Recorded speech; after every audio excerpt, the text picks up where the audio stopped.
Kita bahas contoh soal yang tadi.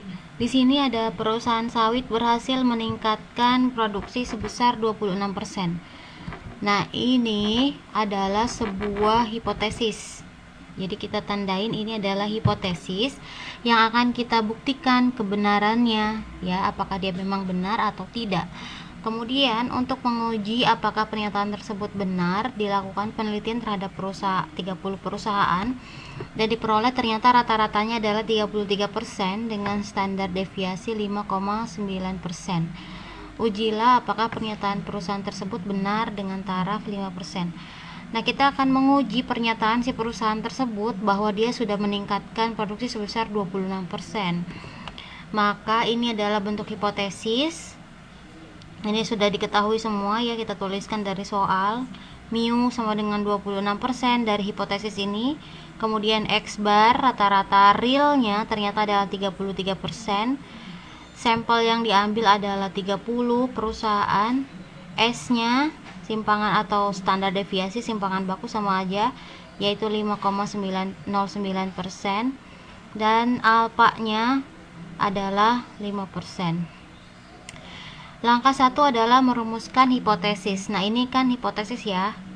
Perusahaan sawit berhasil meningkatkan produksi sebesar 26%. Nah, ini yang akan kita uji.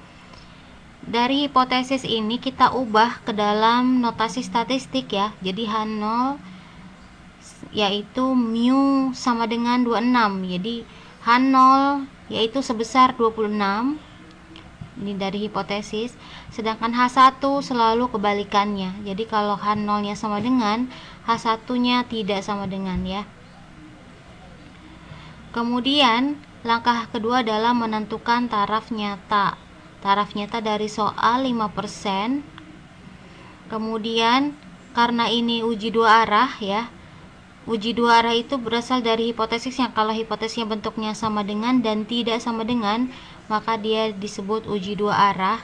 Nah, karena uji dua arah maka alfanya dibagi 2. Jadi 0,05 dibagi 2 sama dengan Z 0,025 yaitu 1,96. Ini kemarin nyarinya sama ya dari tabel Z. Jadi hasilnya 1,96. Kemudian langkah ketiga adalah menghitung uji statistik. Ini rumusnya Z sama dengan X bar min mu dibagi SX, atau SX ini adalah S dibagi S per akar N ya, ini S per akar N ya. Jadi bukan dikali, ini S dibagi akar N. Nah, setelah itu kita masukkan nilainya. X bar 33 dikurangi mu 26, S nya 5,09 dibagi akar N atau akar 30, jadi 7 di per 0,929 yaitu 7,532. Kemudian langkah 3 sudah selesai menghitung statistik uji. Langkah keempatnya adalah kita menentukan daerah keputusan. Nah, ini adalah kurva normal, kita tulis ke sini ya, kurva normal. Kemudian kita buat titiknya dari titik kritis ya. Nih, dari sini 1,96, di kiri minus, di kanan positif, di kiri negatif, di kanan positif, tapi nilainya sama-sama 1,96. Nah, ini adalah batas. Titik kritis ini adalah batas, yaitu yang sebelah sini, yang batas ini untuk tolak H0. Kemudian daerah dari sini ke sini ini adalah terima H0, dan dari sini ke sananya itu tolak H0. Jadi ada dua daerah tolak H0, ada satu daerah terima H0 di tengah. Kemudian kita sudah menentukan titik kritis. Di sini kita masukkan nilai Z hitung dari langkah 3 ada di sebelah mana. Nah, karena ini nilainya positif 7, sekian, berarti dia berada di sini kan, lebih dari 1,96. Berarti dia ada di daerah tolak H0.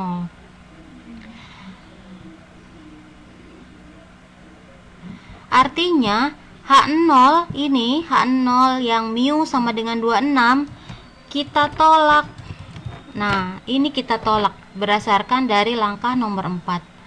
Artinya apa? Kalau ditolak berarti belum cukup bukti untuk menyatakan kebenarannya, ditolak, ya.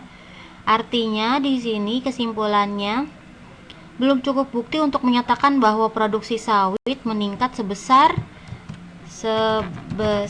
26%. Karena tadi yaitu H0-nya kita tolak atau H0-nya berada di daerah penolakan, berada di daerah tolak H0.